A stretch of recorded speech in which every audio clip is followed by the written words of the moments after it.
Dress shirts and casual button-ups. At first glance, they might look the same, but there are a few major differences. Why does it matter? Well, wearing a dress shirt with a casual outfit or vice versa can totally ruin your look. It's a mistake I see guys making all the time out in the wild, especially at weddings and out at the bar or club. So to make sure you don't make that mistake, I'm gonna cover the differences between dress and casual button-up shirts. Specifically, we'll talk about the details, the fabric and colors, and the fit. We'll also look at a few popular examples of button-up shirts to decide which ones are dressy and which ones are casual. By the end of this video, you'll always know which type of shirt to wear to look and feel as confident as possible. Speaking of feeling confident, huge thank you to Scentbird for sponsoring this video. It's hard not to feel confident when you know that you smell amazing, and that's where Scentbird comes in. Scentbird is a fragrance subscription service that gives you access to over 600 brands for just $16 a month, and it's a flexible subscription, so you can skip a month whenever you want. Scentbird works directly with designer brands like Versace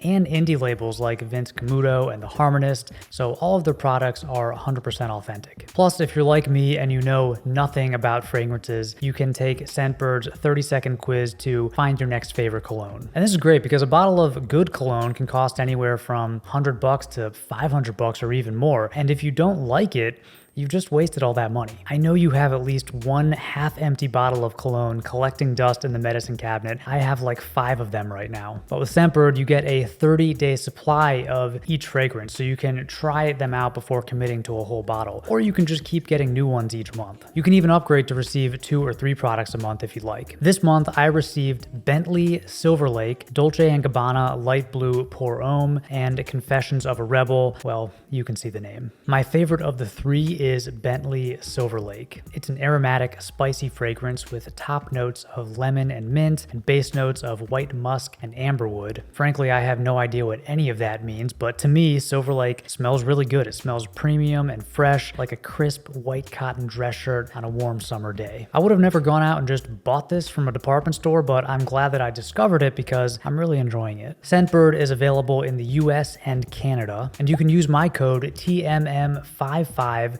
for 55% off your first month, which means you can get your first month of Scentbird for just $7. One more time, click the link down below in the description and use the code TMM55 for 55% off your first month of Scentbird. Okay, one of the easiest ways to tell the difference between a dress shirt and a casual shirt is by looking at the collar. A dress shirt will generally have a stiff collar and little slots for collar stays. It's stiff because it has this rigid interfacing sewn in. Casual button-ups, on the other hand, are going to have softer collars with less structure, and oftentimes there'll be a button-down collar. Keep in mind, not all casual shirts have button-down collars, and some dress shirts do have button-down collars. Also, you won't find a casual shirt with like a full cutaway collar. Some dress shirts have this type of collar, and it's really meant to be worn with a tie and a jacket. It would look kind of weird on its own. So most casual shirts have point collars or just medium spread collars. Another difference between these two shirt styles is the fabric. Dress shirts are typically made from fine, smooth fabric that sometimes even has a bit of sheen to it. In general, casual shirts aren't going to feel as smooth and luxurious. They're going to be thicker and heavier and have more texture, and they might even use more of an open weave.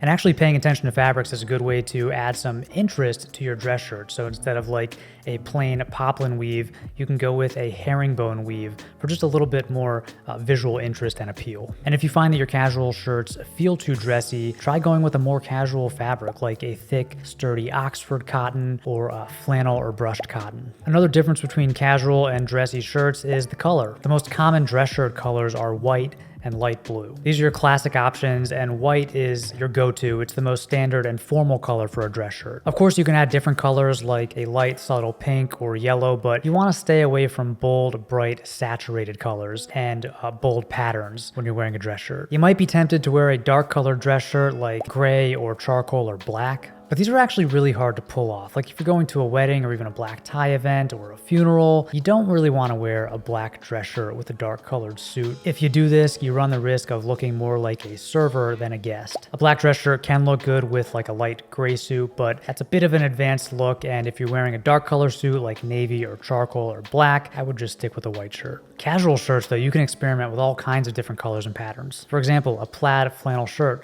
is a great pattern for a casual shirt, but it would look really weird if you tried to dress it up. Another big difference between dress shirts and casual shirts is the sleeve length. Dress shirts are formal and they should always have long sleeves. Now you can find dress shirts with short sleeves, but it's not a great look. You'll probably end up looking like a NASA scientist from the 60s, but not in a cool way like in the movies, more in like a Steve Urkel wearing a pocket protector kind of way. For casual shirts though, you can wear long or short sleeves, and the short sleeve versions are great for the summertime. Now you can tuck these in, but I personally think if you have a casual button-up shirt with short sleeves, it looks better worn untucked. It's a laid-back look, and to be honest, it's more comfortable. And since you're gonna wear those casual shirts untucked, you gotta pay attention to the length. And that brings us to our next point. Dress shirts are longer than casual shirts. This is because they're always meant to be worn tucked in. You should never wear a dress shirt untucked. It doesn't make it a casual shirt, it just makes it a dress shirt worn incorrectly. A lot of guys get this wrong. You know, they're going out to the club, they put on their favorite button-down shirt, they leave it untucked, and they think that they're good to go. They can wear it with jeans and boots. But it doesn't work. Even if your shirt fits properly, a dress shirt is too long to be worn untucked,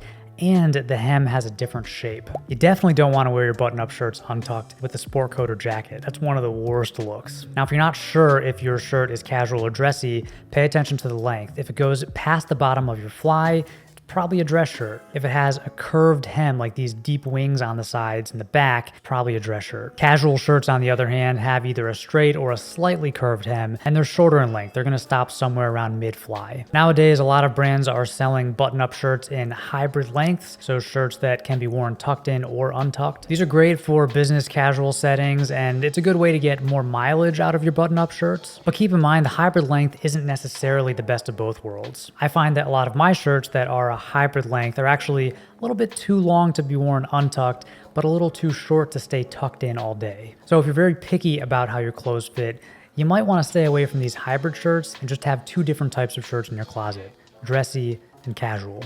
Okay, so we have to talk about fit, and really other than the length, dress shirts and casual shirts should fit pretty much the same way. Now, if you're not sure how a button-up shirt should fit, go watch my video all about that. One mistake you want to avoid is being picky about your casual shirt fit, but not your dress shirt fit, because you assume that you're always going to have a jacket on over it. You know, we all have those dress shirts that are kind of too big and baggy and the sleeves are too long, but they're only worn with a sweater over them, so we don't really care about the fit. You should always assume, though, that your jacket or your sweater is going to come off, so your shirt has to fit well on its own. Again, if you're not sure how your button-up shirt should fit, whether it's dress or casual, go watch my video on that topic. Finally, let's talk about the details. Now, with casual shirts, there are so many different details and styles to choose from. You know, everything from Western shirts to Oxford button-downs, short sleeve, floral prints, you know, double chest pocket. Casual shirts come in an endless combination of different details and styles. But dress shirts, the style is pretty much fixed. Like, yeah, you can change the collar style or the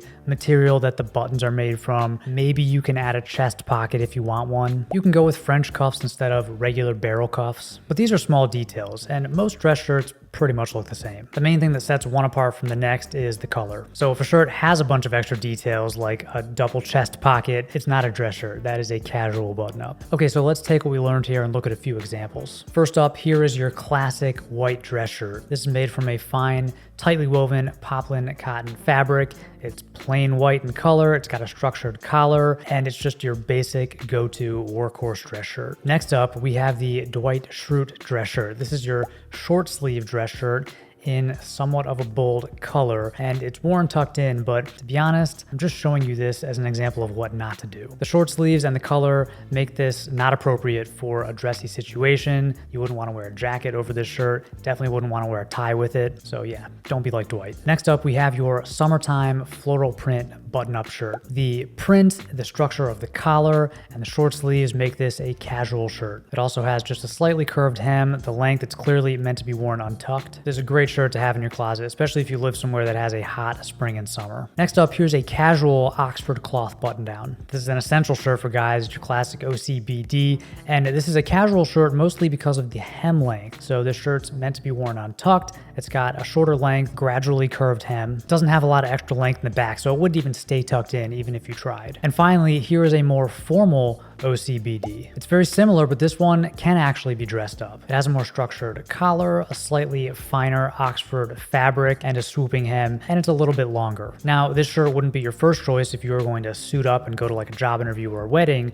but it's going to look great under a sport coat or a blazer. Now, these are just a few examples, but every button-up shirt can be categorized as either dress shirt or casual shirt, and the idea is that you should know the difference, and then you'll always know which type of shirt to wear. Personally, I wear casual button-up shirts way more often than dress shirts, but I do have 2 or 3 really nice fitted dress shirts in my closet because you need them for when you go to that occasional wedding or funeral or job interview. I hope this video was helpful. I want to thank today's sponsor, Scentbird, one more time. Again, there's a link down in the description if you want to check them out, and you can use the code TMM55 to get 55% off your first month of Scentbird. If you have any questions for me, leave them in the comment section down below. Thank you as always for watching, and until next time, stay stylish.